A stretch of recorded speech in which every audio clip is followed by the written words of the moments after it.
All right, we're talking about the prehistoric dragons. The two dragons was Japan and Korea, a smaller dragon being that of Vietnam. We're talking about prehistoric. We're talking about prehistoric Japan. This is part 2, and then we'll head into Japanese society, such as religion and culture, and prehistoric Japan for our third part, before moving on to Korea, which is the bridge to the east. And then we'll finally get to Vietnam, which is the smaller dragon, and the rise of Great Viet. The Kamakura Shogunate.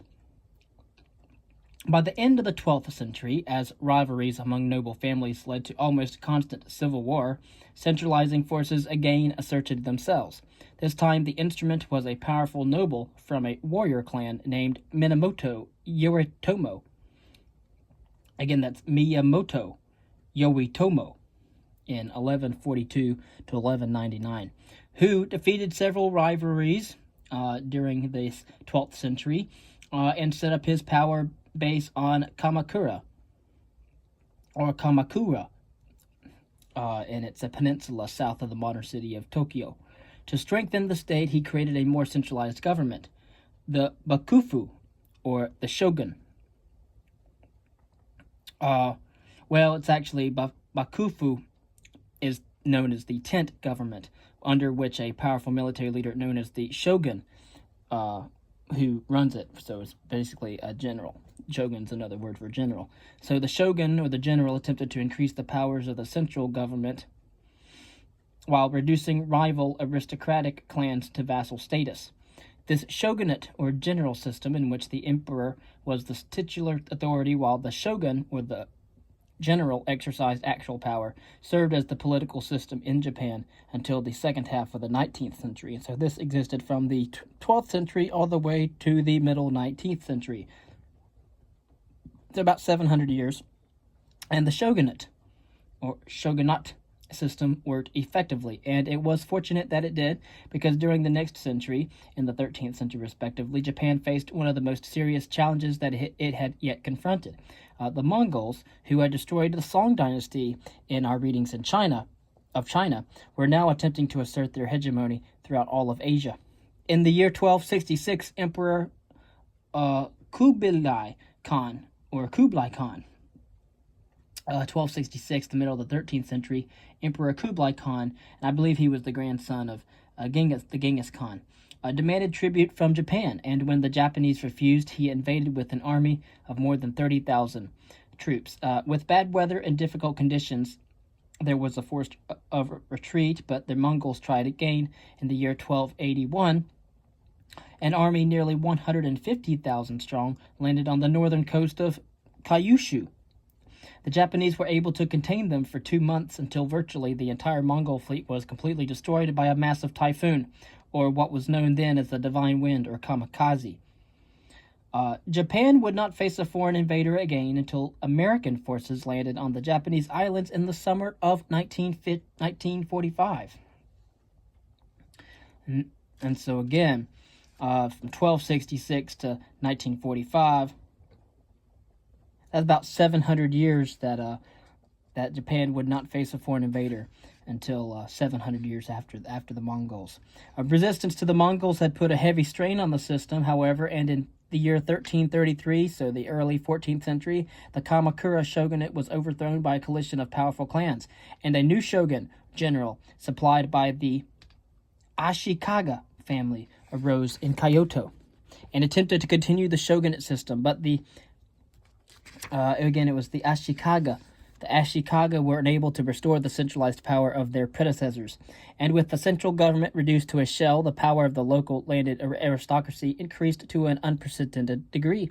Heads of great noble families, now called daimyo, or great names, controlled vast landed estates that owed no taxes to the government or to the court in Kyoto.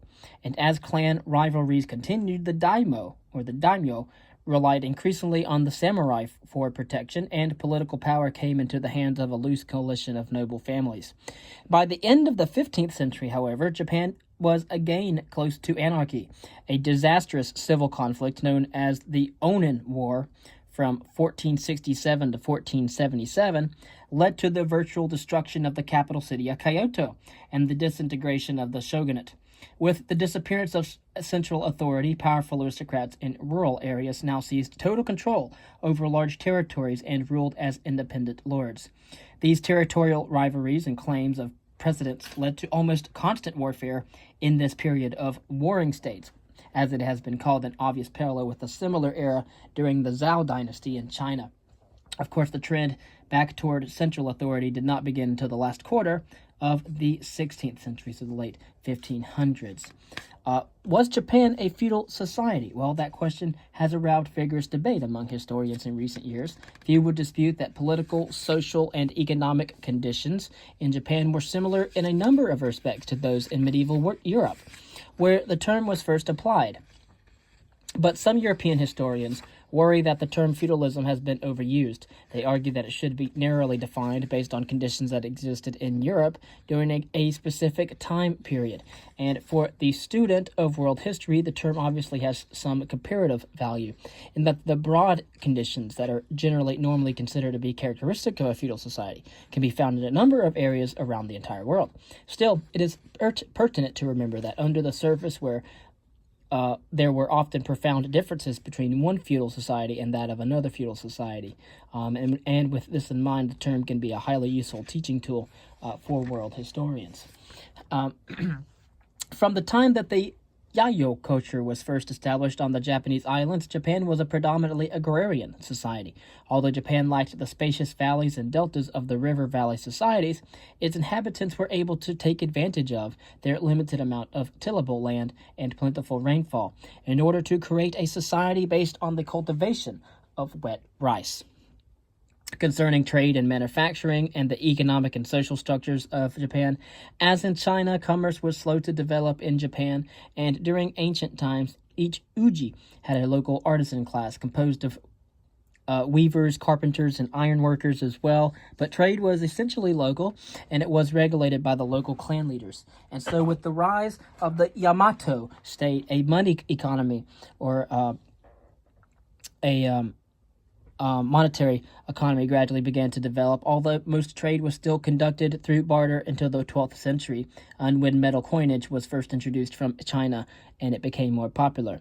Of course, trade and manufacturing began to develop more rapidly during the Kamakura period, with the appearance of quarterly markets in the larger towns and the emergence of such industries as paper, iron casting, and porcelain. And so we didn't have coinage or currency in Japan until the rise of the Yamato state. And, of course, that wasn't until the 12th century. Until the 12th century, Japan was a barter economy. And, of course, manufacturing began to develop rapidly during the Kamakura period, with the appearance of quarterly markets in the larger towns and the emergence of such industries, again, as paper, iron casting, and porcelain. Foreign trade, mainly with Korea, the Korean peninsula, and that of China, began during the 11th century. Japan exported raw materials, paintings, swords, and other manufactured items in return for its silk, porcelain, books, and copper cash. Some Japanese traders were so aggressive in pressing their interests that authorities in China and Korea attempted to limit the number of Japanese commercial missions that could visit each year. And such restrictions were often ignored, however, and encouraged some Japanese traders to turn to piracy. Of course, significantly, manufacturing and commerce developed rapidly during the more decentralized periods of the Ashikaga shogunate and the era of the Warring States, perhaps because of the rapid growth in the wealth and autonomy of local daimyo families. Market towns, now operating on a full money economy, began to appear, and local manufacturers formed guilds in order to protect their mutual interests. Sometimes local peasants would bring homemade goods such as silk or hemp clothing, household items, or food in order to sell at the markets. In general, however, trade and manufacturing remained under the control of the local daimyo, who would often provide tax breaks to local guilds in return for other benefits. But although Japan remained a primarily agricultural society, it was on the verge of a major advance in manufacturing. Concerning the daily life of prehistoric China, one of the first descriptions of the life of the Japanese people comes from a Chinese dynastic history written from the 3rd century CE. Of course, Japan had a writing system before then, but this describes lords and peasants living in an agricultural society that was based on the cultivation of wet rice. Laws had been enacted to punish offenders, local trade was conducted in markets, and government granaries stored the grain that was paid as taxes. Life for the common people stored the was probably changed very little over the next several hundred years. Most of were peasants who worked on land owned by their lord, or in some cases by the state or by the Buddhist monasteries. But by no means, however, were all peasants equal, either economically or socially. Although in ancient times all land was owned by the state, and peasants working the land were taxed at an equal rate depending on the nature of the crop, after the Yamato era, variations began to develop. Of course, at the top were the local officials, who were often well-to-do peasants. Of course, they were responsible for organizing the collector labor services and for collecting tax grain from the peasants, and were in turn exempt from such obligations themselves. But the majority of the peasants were under the authority of these local officials. In general, however, peasants were free to dispose of their harvest as they saw fit after paying their tax quota. But in practical terms, their freedom was extremely limited. Those who were unable to pay the tax sank to the level of geinin, or landless laborer, who would be bought and sold by their proprietors like slaves, along with the land on which they worked, so similar to feudal Europe. But in the mountains, or by becoming bandits, of course, in addition to the geinin, or the bottom of the social scale, the so-called landless laborers or slaves, it was occupied by the Eta, which was a class of hereditary slaves who, like the outcasts in India, were responsible for what were considered degrading occupations, such as curing leather and burying the dead. The origins of the Eta are not entirely clear, but they probably were descendants of prisoners of war, criminals, or they could have been mountain dwellers who were not related to the dominant Yamato peoples. And as we shall see, the Eta are still a distinctive part of Japanese society, and although their full legal rights are guaranteed under the current constitution, discrimination against them is not uncommon. Of course, daily life for ordinary people in early Japan resembled that of their counterparts throughout much of Asia. The vast majority lived in small villages, several of which normally made up a single shoin. Housing was simple. Most lived in a small two-room house of timber, mud, or thatch, with dirt floors covered by straw or woven mats. The origin, perhaps, of the well-known tatami, or woven mat floor, of modern times. But their diet consisted of rice, if some was left after the payment of the grain tax, wild grasses as well, millet, roots, and some fish and birds as well. Life must have been difficult at best, but as one 8th century poet lamented, "Here I lie on straw spread on bare earth, with my parents at my pillow, my wife and children at my feet, all huddled in grief and tears. No fire sends up smoke at the cooking place, and in the cauldron a spider spins its web."